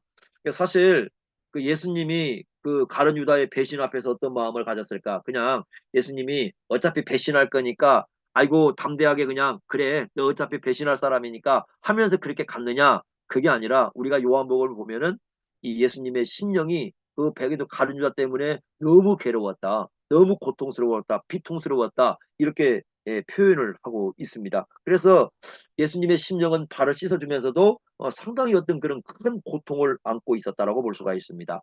그러니까 유다는 요한복음에만 나온 얘기인데요. 사탄의 역사에 이미 사로잡혔어요. 그 13장 2절에 보시면요. 마귀가 벌써 시몬의 아들 가룟 유다의 마음에 예수를 팔려는 생각을 넣었다고 얘기합니다. 자, 그런데 유다는 그런 생각한 게 아닙니다. 가룟 유다는 마귀가 내게 어떤 생각을 넣었다 그렇게 얘기한 거 아니에요. 가룟 유다는 그냥 자기가 생각한 겁니다. 내가 예수를 팔아야 되겠다라고 그냥 스스로 생각한 겁니다. 그럼 뭐 그리고 여기에 대해서 다른 제자들도 예수님의 다른 제자들도 야 다른 유다 속에는 마귀가 들어갔어. 그거 잘 모릅니다. 그런데 영적인 실체는 예수님이 알아요.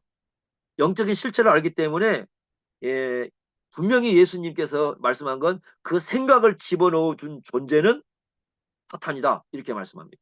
뿐만 아니라 그 27절에 보시면요. 27절에 사탄이 그 속에 이제 아예 들어갔다고 나옵니다. 27절에 보시면은 사탄이 그 속에 들어갔다. 이렇게 나와요. 이게 가룟유다와 관계해서 사탄이 라는 말 세 번 나오는 여기 또 한번 27절 나오고요. 그 다음에 6장 이미 앞에서 나온 건데 6장 70절에 보시면요. 6장 70절에 너희 중 하나는 아예 마귀다고 말씀했어요. 마귀다. 그 가룟유다 한 얘기거든요. 예, 가룟유다에 대해서 마귀다 이렇게 말씀했고 13장 2절에는 그 마귀가 생각을 넣었다 이렇게 얘기했고 27절에는 사탄이 그 속에 들어갔다 이렇게 얘기를 합니다. 이 말씀의 전체적인 핵심은 뭐냐면 가룟유다는 바로 사탄이 하는 일의 동역자가 되어버렸다 그 말입니다. 사탄이 행하는 일의 동역자가 되어버린 거예요. 그러니까 이 사탄의 동역자가 돼가지고 사탄과 함께 일하는 존재가 되어버린 거죠. 그러니까 유다의 배신은 결국 예수님과 함께하는 길이 아니라 사탄의 동역자가 된 길입니다. 그러면 그 책임을 면할 수 있느냐? 그렇지 않습니다. 가룟 유다는 스스로 생각하고 갔기 때문에 이것은 책임을 면할 수 있는 건 아닙니다. 분명히. 그렇지만 이제 내용 그 일하는 것은 결국은 사탄의 동역자가 되어서 사탄과 함께하는 길을 걸어버리는 그런 존재가 되어 버린 거죠. 그래서 예수님께서는요, 그것 때문에 굉장히 그 가슴이 아픈 거죠. 괴로웠고 마음이 정말 괴로운 그런 분이라고 볼 수 있습니다. 그리고 26절에 보면요, 뭐라고 말씀하시냐면 26절에 보시면 내가 떡 한 조각을 적셔서 주는 자가 바로 그다. 그라는 건 예수님을 팔 사람이다 이렇게 얘기합니다. 그리고는 유다에게 주었다고 말씀을 하거든요. 아마 유다는 예수님 가까이 있었던 것 같아요. 굉장히 소중한 위치죠. 가까이 있었다면은. 그런데 주었다. 그런데요, 이 떡 한 조각을 받고 27절에 보니까 떡 한 조각을 받고 사탄이 그 속에 들어가고 그다음에 이게 마지막 기회일 겁니다. 마지막 기회입니다. 그런데 예수님께서 뭐라고 하냐면 네가 하는 일을 속히 하라. 그러니까 이미 가룟 유다 마음속에 예수님을 팔 계획과 결심을 했다는 걸 알고 네가 하야 할 일을 속히 하라. 모든 걸 다 하시고 이렇게 하시는 말씀이거든요. 그런데 재밌는 건 뭐냐면 제자들이 그 의미를 알지 못했다고 나와요. 28절에 보니까 이 말씀이 무슨 뜻으로 하셨는지 그 앉은 자 중에 아는 이가 없다 이렇게 말씀을 하고 있거든요. 이건 또 무슨 상황일까? 왜냐하면 28절의 이 말씀은 좀 앞에서 얘기한 거 보면은 아니 예수님께서 내가 떡 한 조각을 이 주는 자가 바로 그다 이렇게 얘기하셨잖아요. 그렇다고 한다면 아니 떡 한 조각 받았으니까 제자들이 알 것인데 이렇게 얘기해야 되잖아요. 제자들은 몰랐다는 거죠. 그러면 우리가 이제 문맥을 잘 봐야 되겠는데요. 거기 에, 24절 보시면요. 에, 베드로가 머리짓을 합니다. 머리짓을 하면서 말씀하신 자가 누군가, 말씀한 자가 누군가, 예? 예수님 팔자 판다는 얘기를 21절에 하니까 예수님이 판다고 말하는 자가 누군가 한번 알아봐라 이렇게 얘기하거든요. 그런데 그 예수님의 품에 있는 사람이 누구였냐면 23절에 보시면 그가 사랑하는 자 요한이에요. 그리고 25절에 보면 예수님의 가슴에 의지하여 말하되 주여 누굽니까? 그러니까 그 예수님과 가장 그 품에 가까이 있으면서 물었던 사람이 요한인 거죠. 요한만 알다는 거예요. 요한만. 그러니까 요한은 이게 누군지 안다. 떡 한 조각. 예수님이 그 떡 한 조각을 주는 사람이다라고 얘기한 것은 전체 제자가 들은 게 아니고 요한이 들은 거죠. 요한 한 사람이. 가장 가까이 있었던 요한이 듣고 이제 요한이 왜냐면 베드로는 저쪽에 눈짓만 하고 있었거든요. 그러니까 이제 베드로도 모른 거고, 그러니까 요한만 이 얘기를 듣고 있었던 거죠. 그러니까 요한은 그 떡 한 사람 준 사람이 가룟 유다인 걸 이제 안 거죠. 나머지 제들은 아무도 모르는 거죠. 지금 다른 제들은 그 앉아 있는 다른 제들은 아무도 모르고 가룟 유다 저기 요한만 이 얘기를 들었던 것이고, 그래서 요한만 이 내용을 알고 있다 이렇게 봐야 됩니다. 이렇게 이제 그 마지막 기회에 주었을 때에 결국 나갔지만은 이런 사실을 요한은 분명히 알고 있었다. 이렇게 이해를 하면 본문의 내용을 좀 이해가 좀 될 것 같아요. 그런데 이제 그렇지 않으면은 이 본문의 내용이 이해하기가 좀 쉽지는 않습니다. 그리고 여전히 29절에 보면은 유다는 돈꾀를 맡았던 사람이다. 12장 6절에도 이미 말씀했죠. 회계 담당이죠. 그래서 다른 제자들은 뭐라고 생각했느냐면 두 가지 생각했다는 겁니다. 29절에 보면은 첫째는 뭐냐면 명절에 쓸 물건을 사러 가는 걸로 생각을 했다는 거죠. 명절에 쓸 물건을 사러 가는 것. 두 번째는 아마 가난한 자에게 뭘 주라 이렇게 예수님이 말씀하지 않았는가 이렇게 보는 거죠. 그 6월절 기간에는요, 그 가난한 사람들에게 이 기부를 하는 것, 가난한 사람들을 위해서 뭔가 이 기부를 하는 것이 그 당시에는 이제 어떤 그 하나의 그 전례였거든요. 그렇기 때문에 다른 제자들은 다 어느 정도로밖에 생각을 안 했냐면은 아, 그 유다에게 그 예수님께서 그렇게 말씀하는 것은 아마 그 명절에 쓸 물건을 더 구입하라고 한다거나 아니면 가난한 자에게 뭔가를 주라고 이렇게 예수님이 말씀하셨나 보다 이렇게 생각을 한 거죠. 그렇지만 아마 요한은 적어도 이제 한 사람 요한만은 이 가룟 유다가 예수님과 관계에서 어떤 사람인가를 이미 이제 알고 있었다. 이렇게 우리가 볼 수 있습니다. 그리하여 30절에 보면 유다가 그 조각을 받고 나갔는데 그 시간이 밤이었다. 이렇게 말씀하지 않습니까? 이 밤이라는 시간은 물론 이제 실제로 밤이라는 시간이기도 하지만 아마 사실은 이게 그 영적인 어둠의 상태, 그러니까 유다의 영적인 어둠의 상태를 같이 표현해주고 있는 영상이다. 이렇게 보면 좋을 것 같습니다. 어쨌든 전체적인 내용을 우리가 보면은 이런 유다의 배신에 대해서 사탄이 그 속에 들어가게 되고요. 사탄이 역사하게 되고 유다는 그 사탄의 동역자가 되고 그리고 이제 배신의 행위를 하게 되는데 예수님께서는 이러한 심령 상태를 보시고 굉장히 어떤 큰 괴로움을 느꼈다. 이렇게 우리가 볼 수 있습니다. 자, 그 다음에 이제 8번 문제입니다. 인자가 영광을 받으셨다는 의미는 무엇일까 하는 겁니다. 인자가 영광을 받으셨다. 13장 31절 한번 보겠습니다. 그가 나간 후에 예수께서 말씀을 합니다.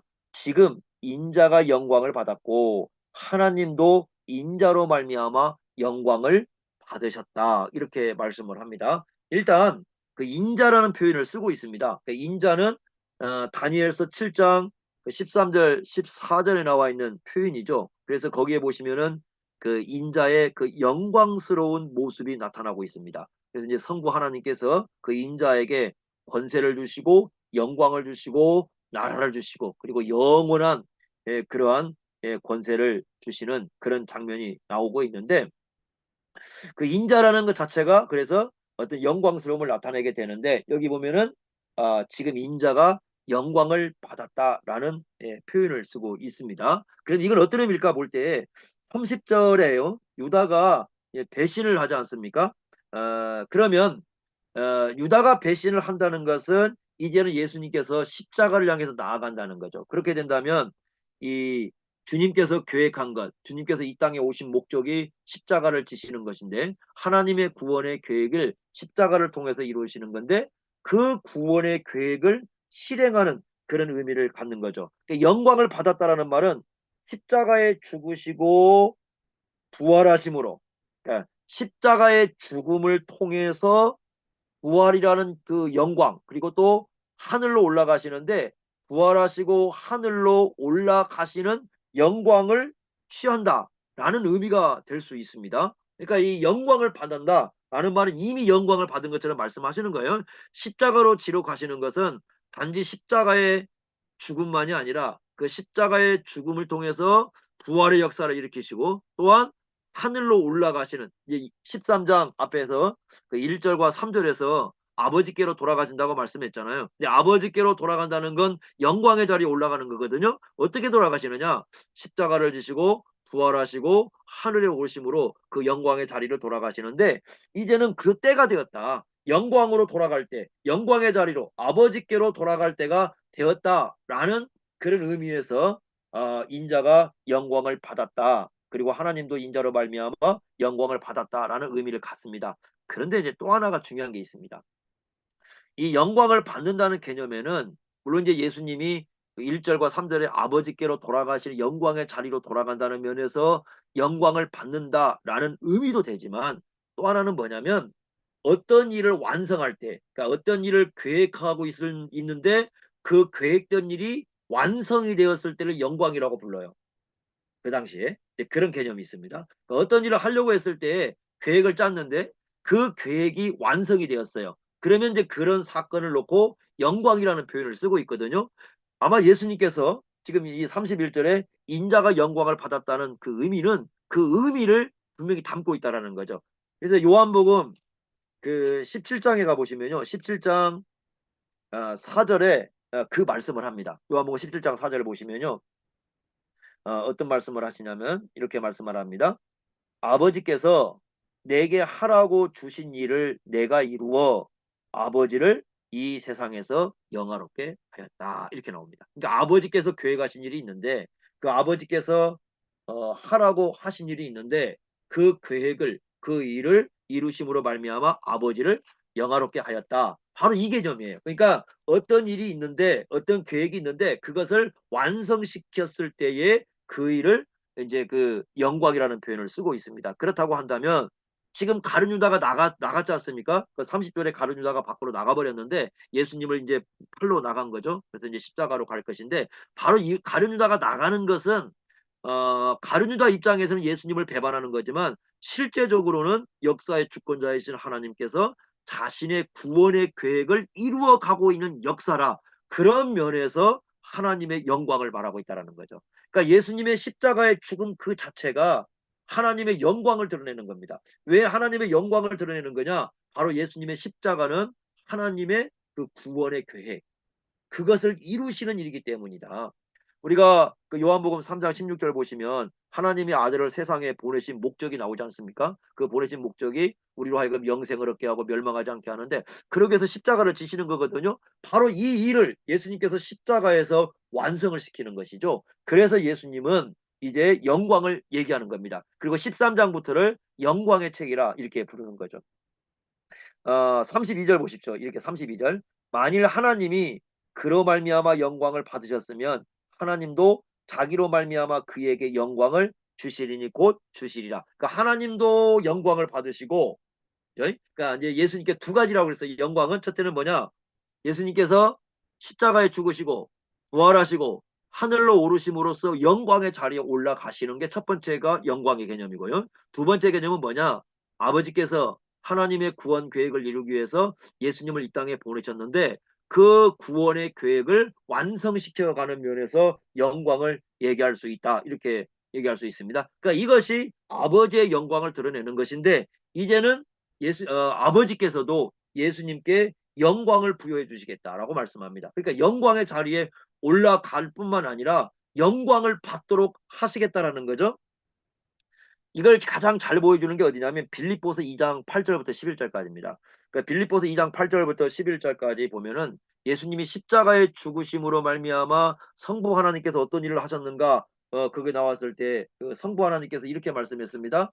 하나님께서 그를 지극히 높였다고 나와요. 그리고 모든 이름 위에 뛰어난 이름을 주셨다. 모든 무릎이 예수의 이름에 꿇게 하셨다. 모든 입으로 예수님을 주라 시인하게 하셨다. 바로 이 장면입니다. 그러니까 이 빌립보서 2장 그 8절부터 11절까지 나오는 십자가에 죽으셨다. 십자가의 죽으심으로 성부 하나님께서 어떤 일을 하셨느냐? 그분을 높이시고 모든 이름 위에 가장 뛰어난 이름을 주시고 그리고 모든 무릎이 그 예수의 이름에 꿇게 하시고 그러니까 이제 예수님은 예배를 받는 예배의 대상자가 되시는 거죠. 모든 입으로 예수를 주라 시인하게 하셨다. 바로 이것이 아버지께 영광을 돌리는 일이다. 이렇게 말씀을 했는데 바로 예수님을 이런 분이 되도록 아버지께서 하신 거죠. 그래서 32절은 그 예수님께 영광을 주셨다는 개념은 바로 이런 의미를 포함하고 있는 거죠. 예수님을 얼마나 높여주셨는가 하는 것을 우리에게 가르쳐주는 중요한 내용이다 이렇게 볼 수가 있습니다. 자, 9번 문제입니다. 새 계명이 무엇인가? 새로운 계명을 주신다 이렇게 말씀했습니다. 13장 34절 35절 보면요. 새 계명을 너희에게 주노니 서로 사랑하라. 내가 너희를 사랑한 것 같이 너희도 서로 사랑하라. 너희가 서로 사랑하면 이로써 모든 사람이 너희가 내 제자인 줄 알리라 이렇게 말씀을 했습니다. 자, 예수님께서요. 그 요한복음에 서로 사랑하라는 말씀은 두 번 나옵니다. 여기 첫 번째 나오고요. 두 번째는 15장 12절입니다. 15장 12절 보시면 내 계명은 곧 내가 너희를 사랑한 것 같이 너희도 서로 사랑하라 이렇게 말씀했거든요. 요한복음에 2번 나와요. 너희가 서로 사랑하라 이렇게 말씀하는 것이 그래서 13장 34절과 15장 12절 나오는데 이것을 34절에 새 계명이다 이렇게 말씀을 합니다. 자, 우리가 구약과 좀 비교해 보겠습니다. 우리가 구약의 이웃사랑에 대한 계명은 레위기 19장 18절이죠. 그 레위기 18장 19장 18절은 예수님이 나중에 인용도 하시지만 거기는 뭐라고 되어 있냐면 내 이웃을 내 자신과 같이 사랑하라 이렇게 말씀했어요. 내 자신과 같이 사랑하라. 그러니까 자기 자신을 사랑하듯이 그러니까 기준이 거기잖아요. 자기 자신을 사랑하듯이 이웃을 사랑하라. 그리고 예수님도 그렇게 말씀하셨어요. 내 자신같이 이웃을 사랑하라. 그 기준이 자기 자신이거든요. 그런데 여기 말씀은 기준이 자기 자신이 아닙니다. 그럼 기준이 뭐냐면 34절에 내가 너희를 사랑한 것 같습니다. 이게 기준이에요. 내가 너희를 사랑한 것 같이.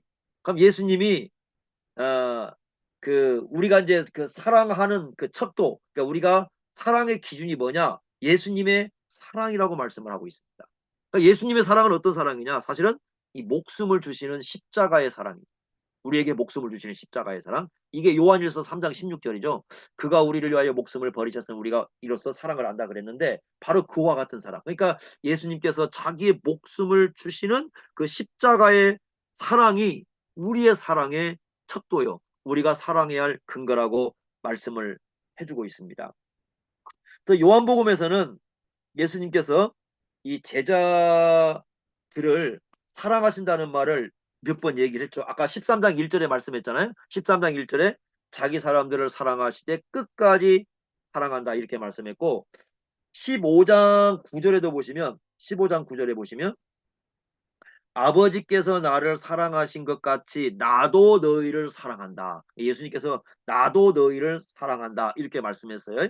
그 다음에 15장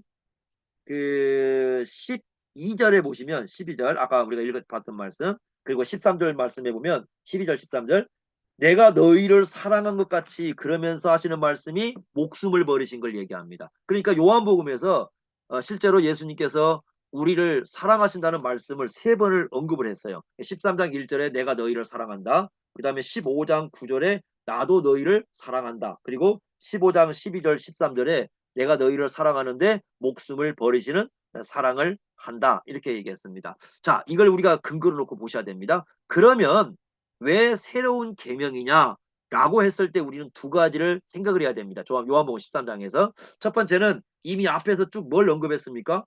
예수님의 십자가에 대한 얘기를 했죠. 이제 발을 씻기는 것도 그 십자가에 대한 그 사랑에 대한 근거에서 한다고 했으니까 예수님의 구속에 의한 사랑, 예수님의 십자가의 복음에 의한 사랑이기 때문에 새로운 계명인 거예요. 일단요. 이것이 첫 번째고 두 번째는 뭐냐? 구약에서는 그 사랑의 기준이 그 자신을 사랑한 것처럼 이렇게 되어 있지만 이제 신약에서는 뭐라고 말씀하면 예수님께서 3번에 걸쳐 내가 너희를 사랑한다 이렇게 말씀하시고 내가 너희를 사랑한 것 같이 사랑하라고 했기 때문에 예수님이 우리가 사랑하는 방식, 우리가 사랑하는 어떤 삶의 온이 되는 그러니까 삶의 어떤 기준이 되고 표준이 되는 그런 의미를 갖기 때문에 세 계명이 되는 겁니다. 그러니까 두 가지 의미라고 봐야 돼요. 하나는 바로 십자가의 구속에 근거한 사랑이라는 것이고 두 번째는 예수님이 우리를 사랑한 것이 우리의 사랑의 기준점이 된다는 의미에서 새로운 계명이라는 거죠. 이런 새로운 계명을 우리에게 실천하라고 말씀합니다. 야, 그러니까 굉장히 높은 기준을 주는 거죠. 우리 이제 자기 자신을 사랑하는 정도가 아니라 예수님의 사랑. 그러니까 이런 거죠. 예수님의 그 십자가로 말미암은 그 사랑, 그리고 예수님이 내가 너희를 사랑한다고 했으면서 사랑한다고 했을 때 그 사랑을 깨닫지 못하면 사실은 이 예수님이 너희가 서로 사랑하라 이 말씀을 제대로 실천할 수가 없다라는 얘기. 그러면서 하시는 말씀이 35절에 뭐라고 하냐면 너희가 서로 사랑한다면 그때서 사람들은 너희가 예수님의 제자인 걸 알 것이다. 즉 서로 사랑한 결과로 사람들이 예수님의 제자로 우리를 인식하게 될 것이다라고 말씀해 준 겁니다. 그래서 사랑은 굉장히 중요한 거죠. 사랑은 예수님의 제자가 되는 표다. 예수님을 진정으로 따르고 있다라는 예수님의 사랑을 받고 그 사랑을 따르고 있다라는 그 증명서가 된다는 거죠. 이 말씀을요, 어디에서 이제 많이 전개를 하냐면, 그 요한 일서입니다. 요한 일서에서 이 말씀에 대한 전개를 합니다. 한번, 우리가 요한 일서 한번 잠깐 들어가 봅시다. 요한 일서 3장을 한번 보시면요. 3장과 4장에서 사실 이 예수님의 요한복음 13장을 다시 전개하고 있다.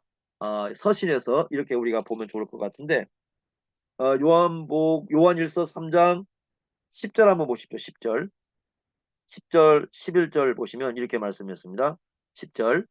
이러므로 하나님의 자녀들과 마귀의 자녀들을 뭘로 구분할 수 있느냐? 그랬을 때 의를 행하는 거다. 이렇게 말씀하거든요. 그러니까 하나님의 자녀는 의를 행하고 마귀의 자녀는 의를 행하지 않는다. 그런데 그때 의를 행한다는 게 뭐냐면 거기 10절에 보시면 그 형제를 사랑하는 거다. 그러니까 여기서 말하는 의는 형제를 사랑하는 거예요. 형제를 사랑하는 그 의를 행하는 사람이 하나님의 자녀라. 이렇게 말씀을 합니다. 하나님의 자녀만이 진정으로 형제를 사랑할 수 있다. 이렇게 가르쳐 주고 있는 거고. 그 다음에 14절 보시면요. 아니요. 11절 보겠습니다. 11 다시 11절이요. 우리는 서로 사랑할지니 그랬죠. 우리가 서로 사랑할지 예수님 말씀을 가져오지 않습니까? 우리가 서로 사랑할지니 이렇게 이거 처음부터 들은 소식이다. 이렇게 말씀했어요. 그러니까 서로 사랑하는 것이 바로 우리가 하나님의 자녀된 진정한 증거다라고 말씀했고 그다음에 14절 보시면 우리는 형제를 사랑함으로 사망에서 옮겨 생명으로 들어갔다. 그러니까 우리가 영생을 받은 증거가 뭐냐? 우리가 이 생명을 받은 증거가 바로 뭐냐? 그랬을 때에 서로 형제를 사랑하는 것이다라고 말씀을 합니다. 굉장히 중요하죠. 그 다음에 4장을 한번 가봅니다. 4장 19절 보십시오. 19절 보시면 이렇게 말씀했습니다. 19절. 어, 우리가 사랑하는 것은 그가 먼저 우리를 사랑하셨기 때문이야. 그러니까 우리가 사랑하는 그 사랑의 근거는 아까 요한복음 얘기한 것처럼 예수님의 사랑의 근거를 하고 있는 거죠. 그러면서 20절에 누구든지 하나님을 사랑한다고 하면서 형제를 미워하면 그건 거짓말쟁이다. 왜냐하면 그 보이는 형제를 사랑하지 않은 자는 보지 못하는 바 하나님을 사랑할 수 없다. 21절 우리가 이 계명을 주께 받았으니 하나님을 사랑하는 자는 또한 그 형제를 사랑하기 때문이다라고 얘기합니다. 그러니까 하나님을 사랑하는 것과 형제를 사랑하는 것이 서로 떨어질 수 있는 관계가 아니라고 얘기를 하는 거죠. 왜 그러느냐? 바로 십자가가 그 안에 있기 때문에. 예수님의 십자가가 그 안에 있고 예수님 십자가의 복음이 그 안에 있기 때문에 하나님을 사랑하는 것과 형제를 사랑하는 것은 떨어질 수 없는 굉장히 중요한 관계 속에 있다. 이 모두가 다 예수님과 관계에 있기 때문입니다. 바로 그런 말씀을 함으로써 서로를 사랑하는 것이 얼마나 중요한지 그러면서 이것이 얼마나 그 제자다운 모습인지 그리고 이것이 얼마나 십자가의 사랑을 드러내는지 이와 같이 아주 중요하게 가르쳐주고 있다는 걸 우리가 볼 수 있습니다. 자, 마지막 10번 문제입니다. 베드로에 대한 주님의 예고는 무엇이며 베드로의 반응은 무엇입니까? 라는 거거든요. 36절 보시면요. 베드로가 뜬금없이 묻습니다. 뒤에 어디로 가십니까? 이렇게 묻습니다.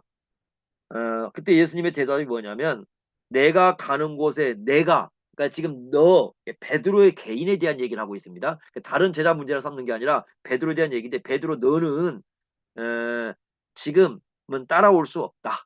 지금은 나를 따라올 수 없다. 나중에는 따라올지 모르겠지만 지금은 따라올 수 없다. 왜 그렇습니까? 바로 예수님이 그 십자가의 죽음을 향해서 가시기 때문이죠. 그걸 베드로는 감당할 수가 없어요.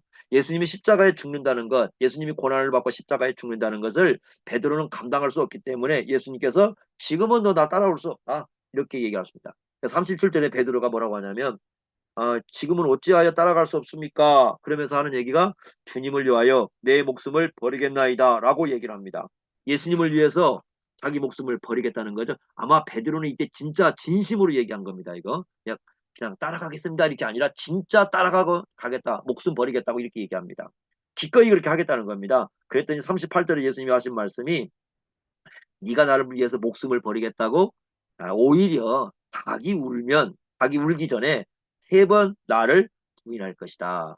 이 예수님을 닭이 울기를 3번 부인한다는 얘기는 사복음서에 다 나와요. 요한복음에만 나오는 게 아니라 마태복음에 나오고 마가복음에 나오고 누가복음에 나옵니다. 그럼 닭이 울기 전은 뭔 얘기냐면요.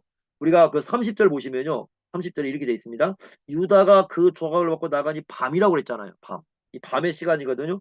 그러니까 밤인데 닭이 울기 전이거든요. 그러면 이런 뜻이에요. 그 밤이 다 끝나기 전에 그 말이에요. 닭이 울기엔 그 밤이 다 끝나기 전에 하루도 안 가서 그 밤이 끝나기도 전에 너는 나를 세 번 부인할 거다.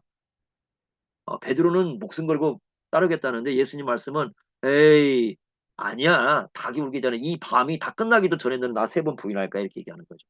그러니까 참 이 베드로에 대한 장담에 대해서 예수님께서 믿지 않습니다. 그런데 이제 21장에 가면 후에는 그 따라올 수 있다고 얘기했는데 그 21장 18절하고 19절 보시면요. 거기 보면 그 베드로의 죽음에 대한 얘기를 합니다. 그래서 베드로가 죽음으로써 그 하나님께 영광을 돌릴 것이다라고 얘기를 합니다. 베드로가. 근데 이제 그 요한복음 21장 18절 19절에는 그런 얘기를 했단 말이에요. 후에는 이제 당연히 이제 그렇게 되겠죠. 그런데 21장 그 19절, 18절, 19절 말씀했는데 19절에 특히 이제 설명이 들어갑니다. 이 말씀을 하시면 베드로가 어떠한 죽음으로 하나님께 영광 돌릴 것을 지금 왜 이 얘기를 하고 있냐면 이미 요한복음을 쓸 때는 베드로가 죽었어요. 베드로 죽었습니다. 이미 순교당했습니다.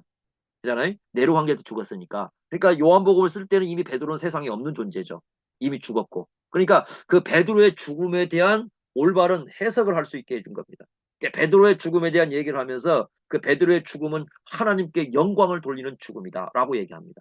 그 전에는 예수님이 이제 그 십자가를 지시기 전에는 베드로가 예수님 내가 목숨 걸고 따르겠습니다. 그랬을 때 예수님께서 아니 못한다 이렇게 얘기했지만 후회는 할 것이다. 그랬는데 그 말씀대로 실제로 베드로는 예수님을 위해서 죽었다.